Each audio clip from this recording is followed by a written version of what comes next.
आणि त्याची तारीख ठरवली 12 जुलै 1607 गुरुवार आषाढ शुद्ध पौर्णिमा होती. राजाने हा दिवस निवडला सिद्धेश्वरच्या भेटीला जाण्याचा. राजांच्याकडे व्यक्ती होती, त्या व्यक्तीचं नाव होतं भुलेरची नाही. हिंदवी स्वराज्याचा तिसरा डोळा. त्या राजांसाठी वेगवेगळ्या सुशंका जर आपला एक जीव धोक्यात घालला गुप्त बातम्या काढायच्या राजांच्या काळूकडे जायची.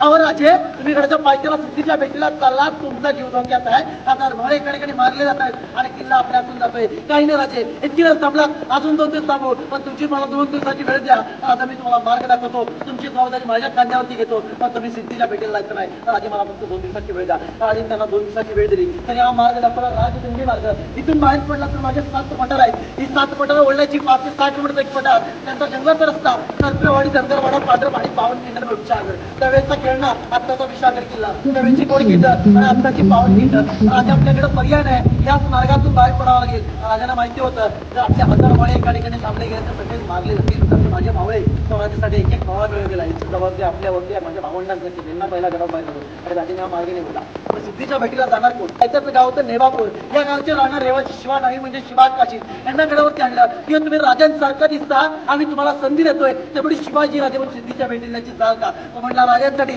राजांसाठी सुद्धा जीव द्या. कारण तुम्ही तिकडे गेला तर मारला जाल. जन्म येतात शिवा नाही म्हणवलंय, पण मारताना छत्रपती शिवाजी म्हणतोय. याच्यापेक्षा मोठं भाग्य माझ्या नशिबामध्ये काही नाही. राजासाठी सुद्धा जीवाची परवा